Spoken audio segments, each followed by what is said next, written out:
All right, Reality Redemption is back from our slight We're break back. there. And, this was a good way to kick off. Originally, when we started this podcast, we wanted not to be also negative, and over the course of the last, And political all the time, which yeah, we're up to. We started this about 6 months ago, Okay. right after the George Floyd thing, Mm-hmm. Right. and that was our first episode. So you kind of got consumed with it, and we just followed that and followed politics, and we kept on saying, "Yeah, we're gonna do more positive stuff."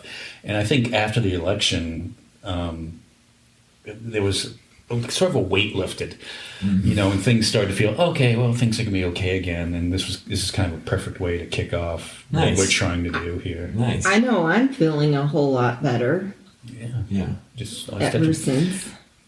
the one thing, I was touching on, in the first part of this, I was touching on, that I had left my job and there was a little bit of anxiety there, of, Right. not having money, but Survival points.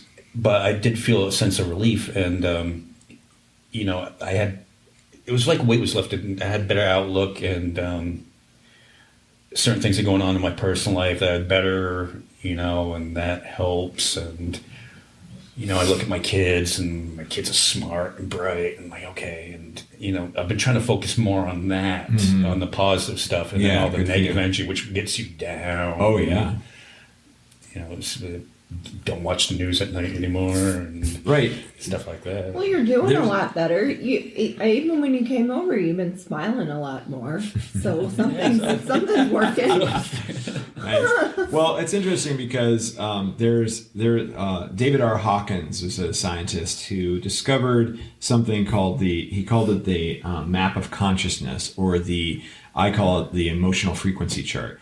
Each of our emotions causes our whole bodies to vibrate at a particular frequency. Okay. And the lower vibrational emotions are fear, shame, guilt, frustration, anger, all the negative emotions, right? And the higher vibrational frequencies are acceptance, excitement, optimism, gratitude, unconditional love, romantic love, all the different higher vibrational emotions are truly higher vibrational. You truly vibrate at that higher place. So if you surround yourself with negativity, if you have negative people in your life, then you are essentially, you can't help it. It's just like how water vibrates, or how, and what are we, 60% water or something like that.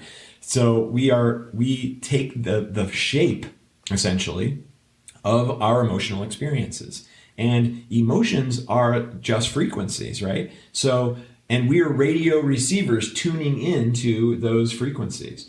So why shouldn't we put a lot of effort into tuning into the higher vibrational frequency emotions? And one of the easiest ways to do that is gratitude. Most people just do it for Thanksgiving dinner. What are you grateful for before you eat your Thanksgiving dinner, right? And that's it. And then they never do it again until 1 year later. But if you established a gratitude practice every single day of 3 to 6 to 10 different things that you're grateful for, then not only when you go to write those 6 to 10 things out are you vibrating at gratitude, but then throughout the day you're like, oh my gosh, I can't come up with 6 or 10 more things to be grateful for. So you start looking for things, and you're like, oh wow, that tree is really beautiful. I'm really grateful that I get to experience and see that tree. Oh, this moment where this person, paid for my drink in the line at the Starbucks, I'm really grateful for that. And so you start to train yourself on how to vibrate at a higher frequency, and then it becomes really easy to stay out of those lower frequency emotions. That must be really hard. I guess, I'd fall into that, like the lower vibrations and the elements of that. And I've been trying not to do that as much lately. Mm-hmm. I mean, it still does trickle in once in a while. I guess that's just human nature. Sure. You're not always going to be right. Oh, absolutely. But, and one of the things that you really want to avoid doing is doubling down. So let's say that you're feeling disappointed in something, and you've been feeling disappointed in the election results, let's say, for a long time. And And eventually you can start to get frustrated over feeling disappointed so much. Gosh, I'm just always disappointed. I'm getting tired of feeling disappointed all the time. So now you're taking a lower vibrational emotion and you're putting another one on top of it. So it's really hard to get out of something like that. And so actually by using that chart, I tell people to, okay, the lowest high vibrational emotion is acceptance. So can you look at your lower vibrational emotion with acceptance? I accept that I am disappointed in the results. Okay, I'm a human being. So it's okay for me to feel disappointed in that. It's understandable.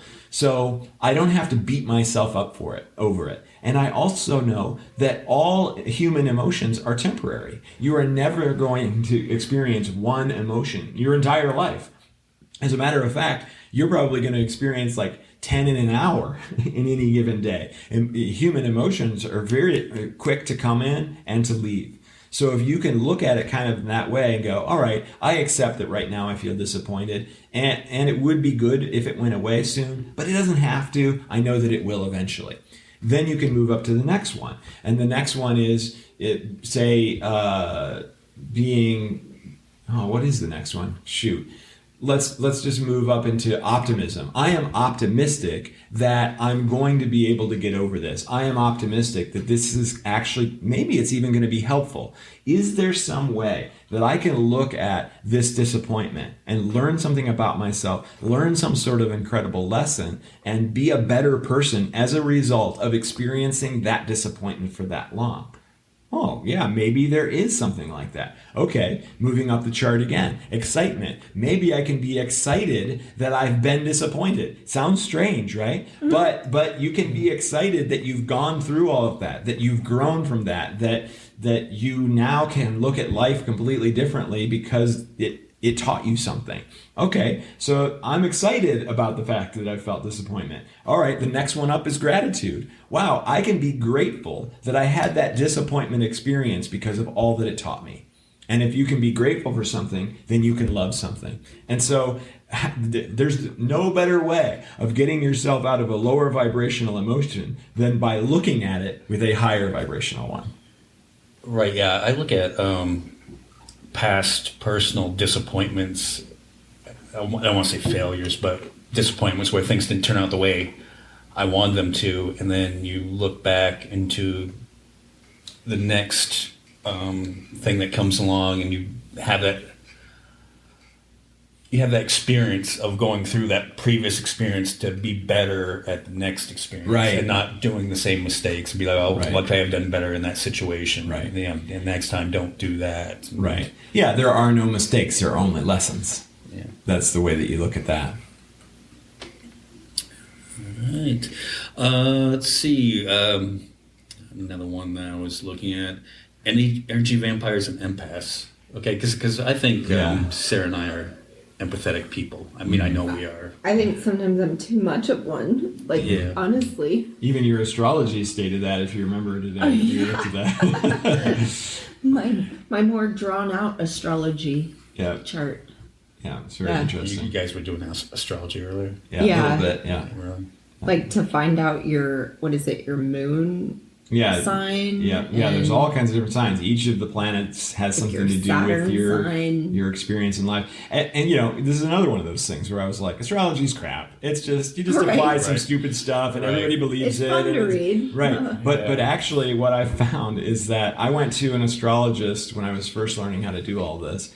And he predicted, using the planetary charts, he was able to tell me over the next 24 months what was going to happen to me. And he's like, oh, okay, in May of this year, you're going to have all of a sudden a lot of money. And then in June or July, you're going to run out of that, and so on and so forth. And he just mapped like my money path, and then he mapped my relationship path. And that's exactly what happened, like to the month. Like he hit it, he nailed it. And it really made me open my eyes to the idea that, hey, maybe there's something to this after all. And who did you go to for this? Ethan Fox. You can find him on YouTube also. Yeah. Oh, okay. Yeah, it was really interesting. Yeah. I know. I always thought like astrology was just like these things written in the paper that would be like, Yeah, Paper, right. yeah, that's just vague enough to I'm describe gonna read it. my, Right, I'm gonna right. read my Kind of went sign that way. today. Well, so yeah, it's what's interesting about it is that if you believe the concept that you chose your experience when you came here, it's there in metaphysics. It's called a soul contract. So that everything that you experience here on this planet or in this incarnation, if we want to go into multiple lives, you chose. And so you said you chose who your parents are going to be. You chose who your what your abuses were going to be. You chose what your addictions were going to be. You chose all these things so that you could have these experiences, so that you could learn these lessons. And so by having done all that, and then seeing that how accurate that astrology stuff can actually be, it kind of made me put it together and go, the astrology is almost like a menu. Like before you're born, you're like, oh, okay. Oh, this person is going to have these addictions, and he's going to have these relationships, and he's going to have this situation. That one might be good. Oh, okay, maybe we'll pick this one. I just love that idea. I wish I figured this out years ago. It would be like that. Right, absolutely. Did Well, there's a great story. There's this woman who had a near-death experience, and she wrote a book about it. And her near-death experience, she was in a traffic accident, and she's dead, right? And she's talking to some being that's come to her that says, "Hey, are you done with this life, or do you want to come back? Do you want to stay on Earth as this being?" And she's like, "Yeah, I don't think I'm done. I think I'd like to stay." And they're like, "Okay, you can come back, and that's totally fine. But the problem is you're going to have some injuries." And so we have to pick your injuries, because this was a pretty gnarly car accident, right? So it's almost like he got out a book and they're like paging through what the injuries could be. And they started laughing about, oh my gosh, this one's so bad. Like, this would be hilarious. No, let's not do that. Oh, this one, oh, look, this one, I wouldn't even have a face. Like, we should do this and we should totally do it. Yeah. No. Okay, let's pick. So they finally pick her injuries. She comes back, and sure enough, those are exactly the injuries that she had. And then she writes in her book, like, oh my God, why did I pick these injuries? This sucks. Like, it was so funny to me at the time because I was so detached from this reality. But once I get into this body and felt those injuries, I was like, F me for choosing these. And so I love that story, because if you think about all the misery and all the negative things that happen here, if we think about it from that context, and if we truly become souls or our higher selves after we die, and we look back at this life, we can go, you know what? That wasn't a big deal, even though, they were gas chambered by Hitler, right? Like, oh, that was kind of cool. Let's do it again, right? Like, it doesn't feel like that big of a deal unless you're actually experiencing it and surrounded by it.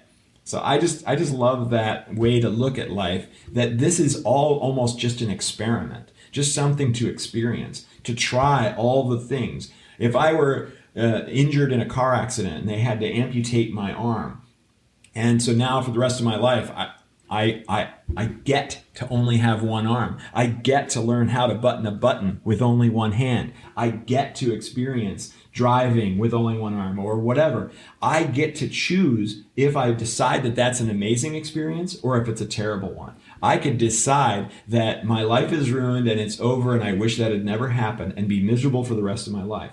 Or I could even go on tour and talk to high school students and tell them how amazing it is, their life is, that they've got all their limbs and they can enjoy life in the way that it is. So you can look at everything in a horrible way, or you can look at it as this incredible blessing. And so I obviously look at things as much as I possibly can as an incredible blessing. What's your stance on like religion? Oh, so I believe that the religions are all kind of based on metaphysics, but the problem is that they've all been corrupted over time by humanity that's trying to, exert control. Control, yeah. Yeah, because of fear. What else would it be, right? That's it's what always I feel fear about religion too. Yeah. Mm-hmm. So I kind of like metaphysics because the concepts behind it are, generic, they're basic, this is how it could be. Unconditional love is the main credo of metaphysics. And there's nothing wrong with that, right? Like if we could unconditionally love all, if all could unconditionally love all, then love is all that we would see and everything would be pretty great. And you know what I find like ironic thinking about religion and control and then like freedom? It's like, why is it the people that are always so religious like are the same people who are always crying about their freedoms? And I'm like, don't you see the irony here? Right. Though, that you're literally being controlled. Like you're way down the rabbit hole into this. Right. You know? Well, and if you really truly believe in your faith or whatever, then you can be in isolation in jail with four walls that are cement and no one ever comes in except to throw some food to you.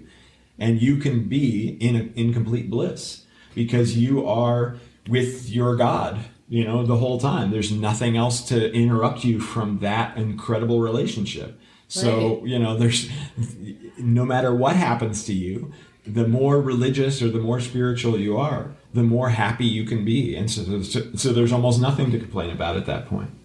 Right.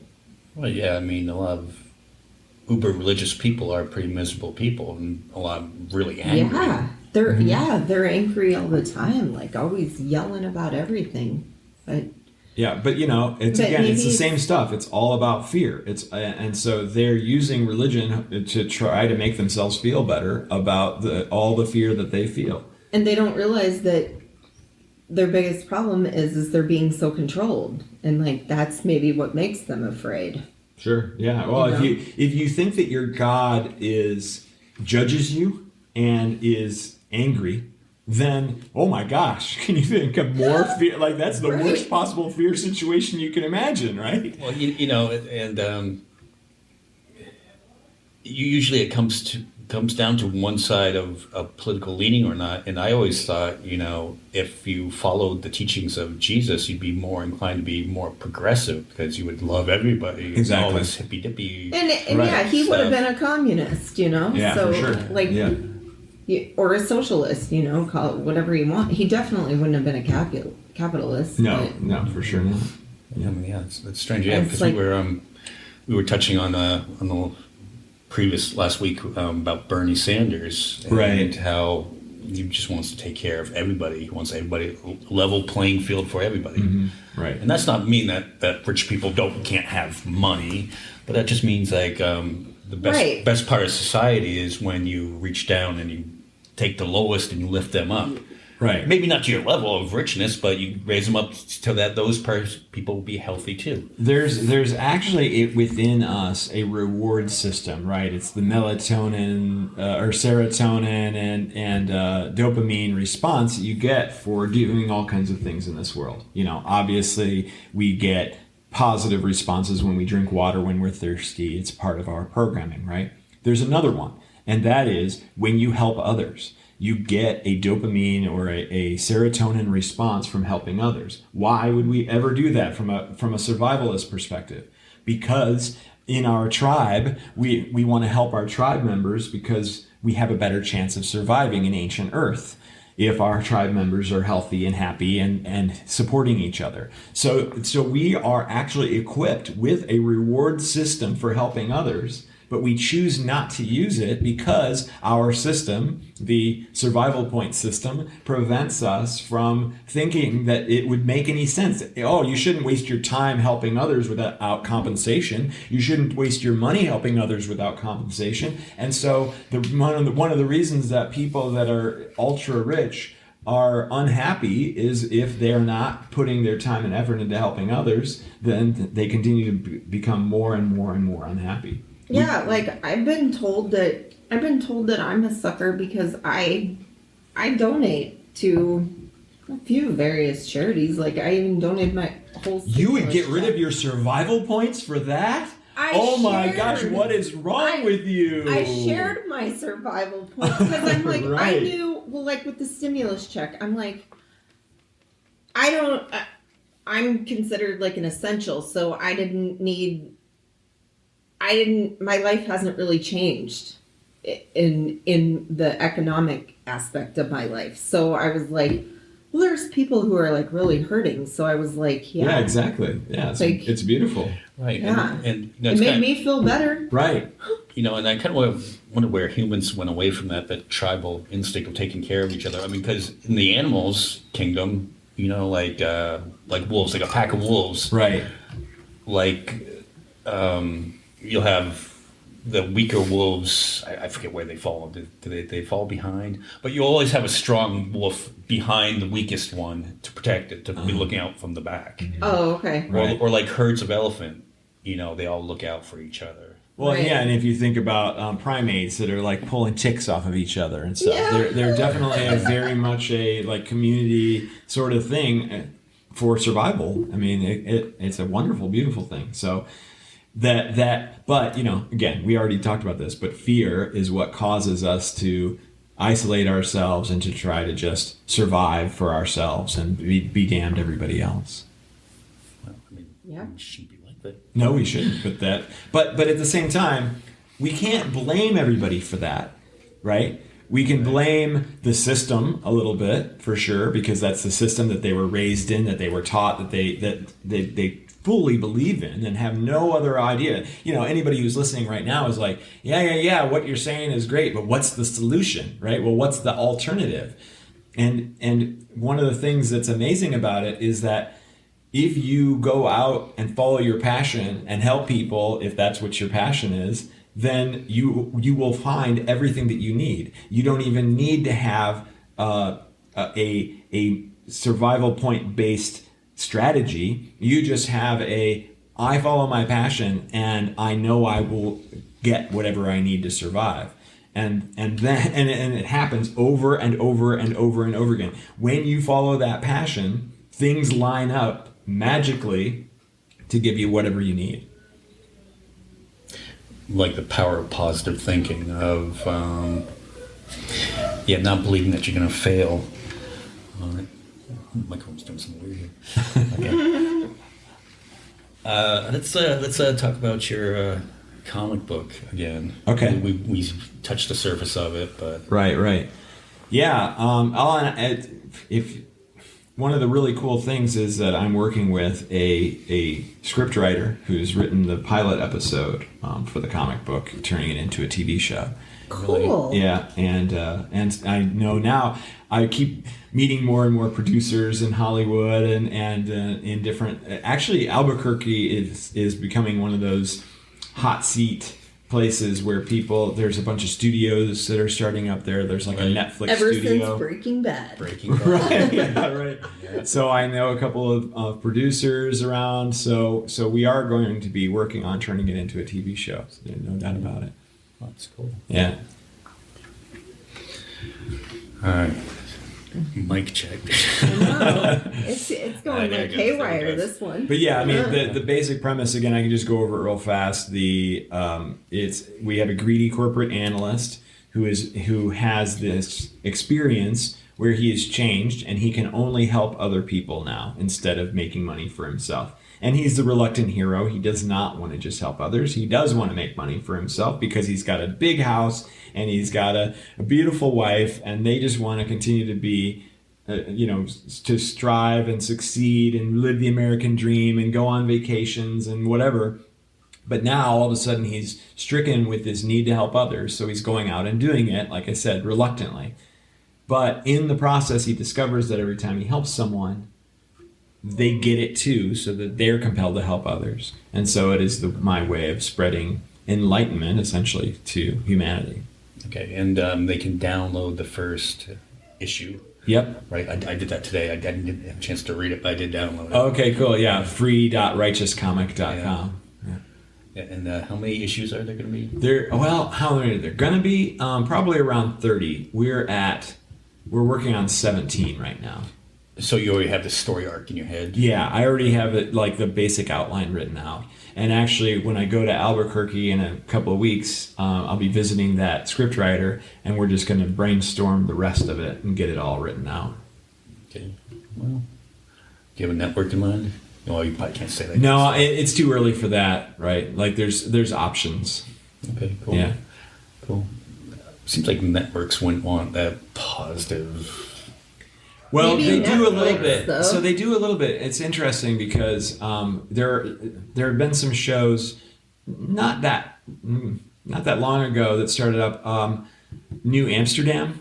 Do you know about that one? I've heard of it. Yeah. Yeah. So I watched the first season. It was really interesting because it's based on the idea that this guy comes in to take over this particular hospital and fires like the entire cardiology department on the first day because he looks at the numbers and says they're performing unnecessary surgeries just to make money for themselves. And he's like, no, we're not going to do that. We are going to actually help people. And so it is a movie about a hospital and the pharmaceutical industry and doctor industry helping people, which is, pretty topsy-turvy in that world because they're pointing out shit that's really wrong with the pharmaceutical industry on major network TV. I'm like kind of blown away that they're doing that.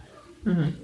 Well, yeah, Which they should, though. Yeah, absolutely. Yeah, it's wonderful. And so there's a couple of shows that are kind of like that are starting to get a little bit more brave about showing, hey, this is how we could do things. This is how we should do things. And I think more and more people are wanting something like that. I don't want to watch more shows about people murdering each other. I've watched that my entire life. I'm 48 years old. That's all I've seen is movies and TV shows about horrible things happening. I would love to see some more stuff about amazing things happening because, again, that vibrational thing I was talking about, right? Yeah. I want to surround myself with higher vibrational experiences because it'll bring my vibration up. If I continue to watch dystopian futures and horrible things happening, it lowers my vibration.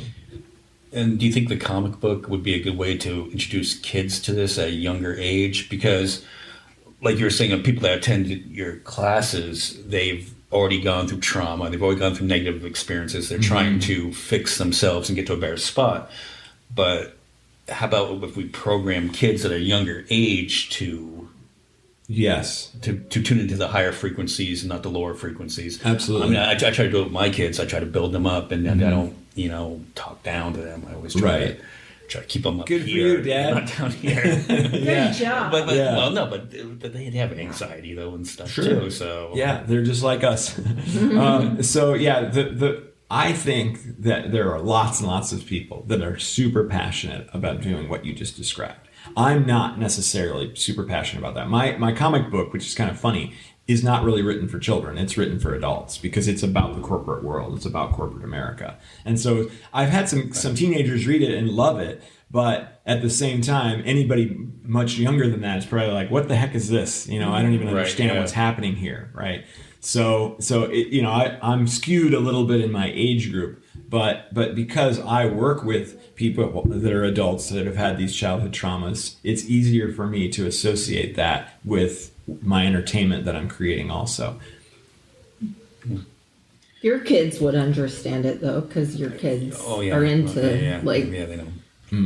The corporate greed thing. Bernie's That's horrible. Yeah. Yeah. So you'll have to get some physical copies today for them.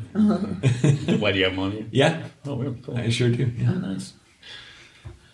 Sweet. All right. Anything else? Anything else we want to talk about here? We've got a few more minutes. The only other thing, I started to kind of go down this path, and one of the ways that I really like to look at our experience here is that we are very simple beings, right? All we want to do is pursue pleasure and avoid pain. Really, every decision that we make is about that at any one time. We can break it down to that. And if we think about, okay, so what is pleasure and what is pain? Pleasure is a signal that gets sent to our brain that our brain goes, don't like that, right? This is negative. This is bad. We should avoid this at all costs. A survival programming, right?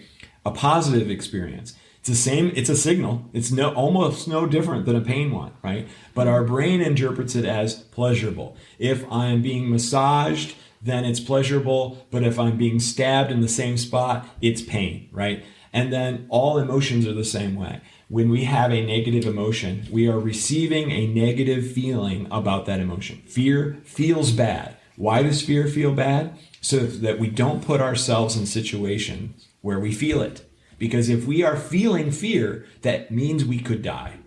Right? That's our body's response to, oh my God, there's a saber-toothed tiger there.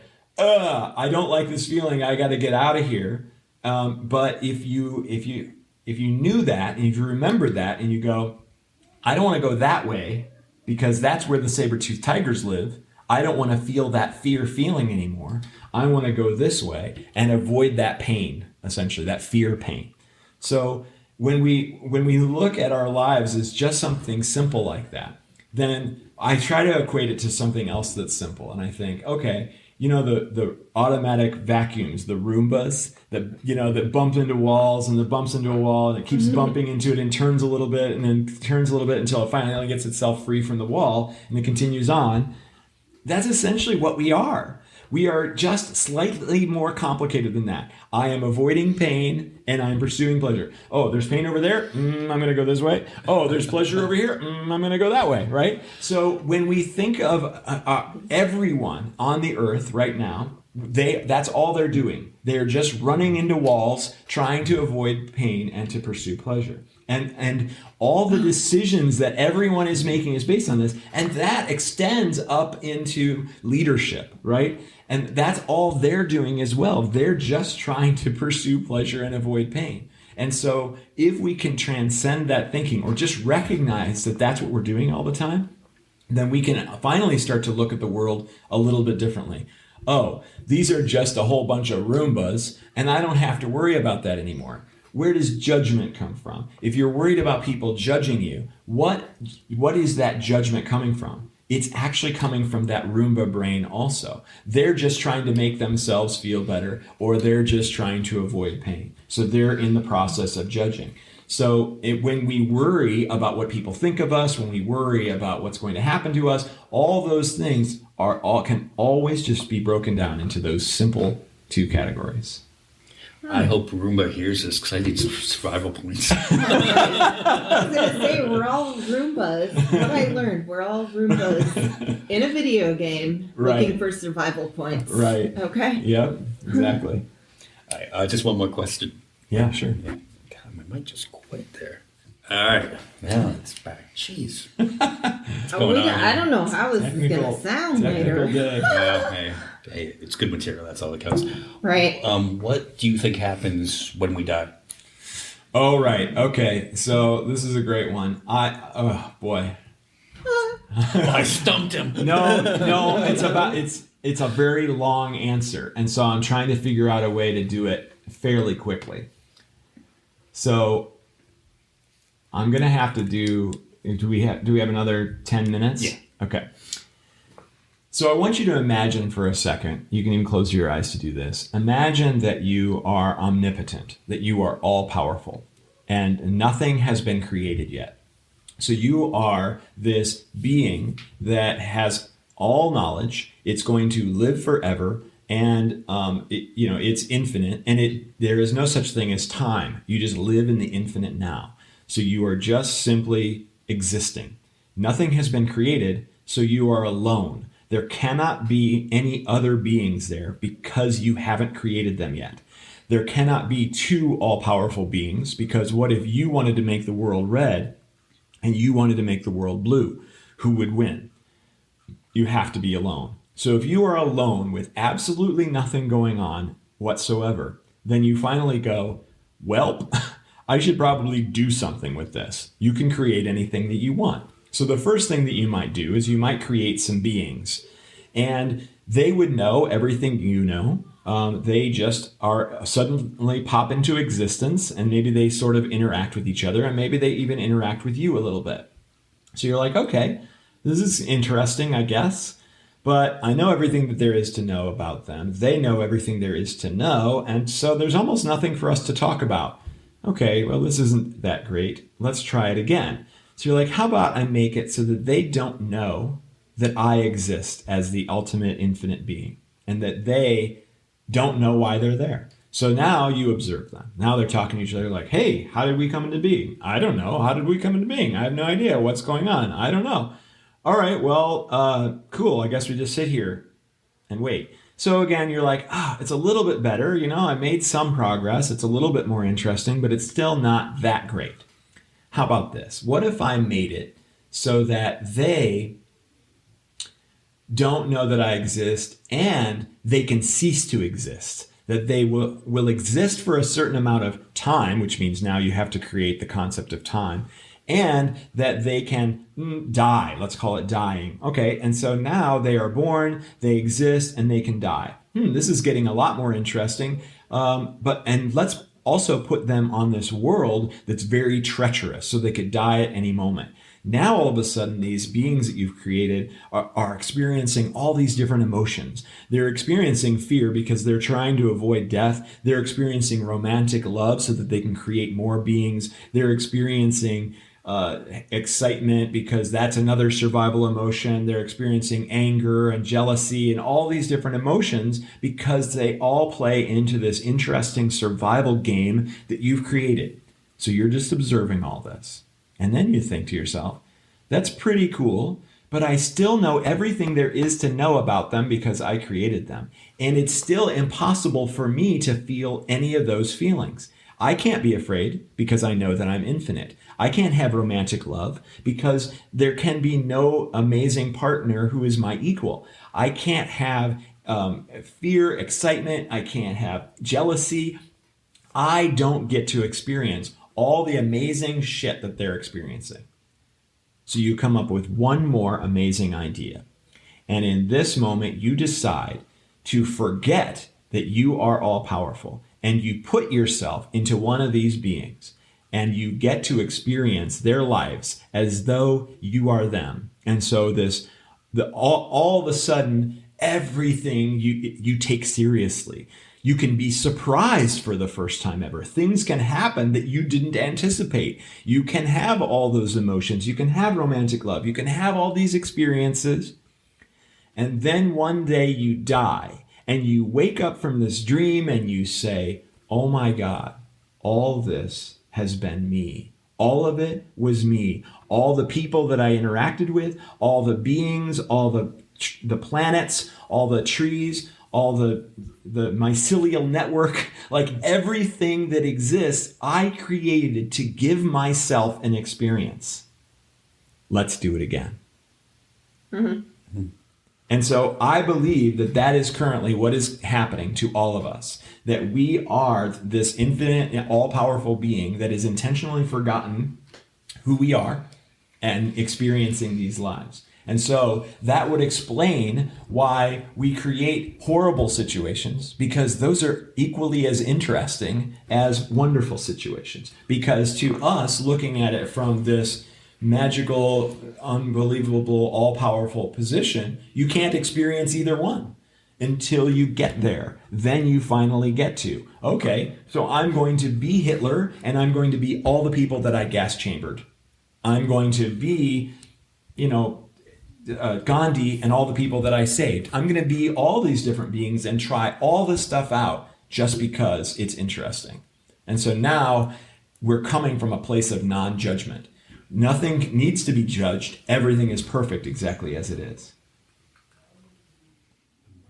That was like some Cloud Atlas stuff. Yeah. Right. Yeah, I know. That's why I was like, okay, you ready for this? Here we go. You asked me that question. Oh, hey. I feel more enlightened now. Heavy. All right. Yes, stuff like that, you don't need drugs.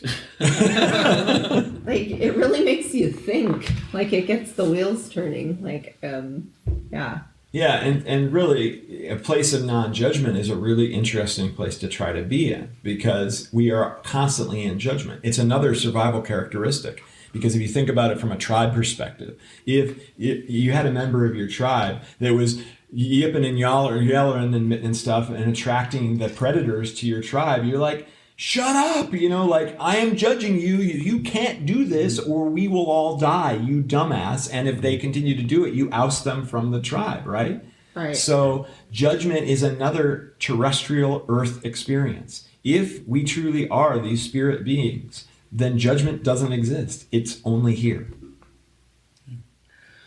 Well, on that note, we're going to wrap this up, and I'm sure we're going to have you on again because this stuff is just fascinating. I think this has been some of the best podcasting we've done yet. All right. It's definitely Yay, I'm like honored. the most interesting. Yeah. Oh, thank you. Much better than us babbling about politics. Complaining all the time. Right? All right. Hey, everybody, thank you for tuning in. Be sure to check out Xane on XaneDaniel.com, Xane Daniel on YouTube, and Righteous Comic. Righteous Comic, and all the other stuff. And thanks for listening to our podcast. And sorry about all the technical difficulties. Yeah. Hey, You got it. If somebody didn't forget the SD card, Yeah. we won't say who. All right. We'll see you later. Thanks for having me. Bye, y'all.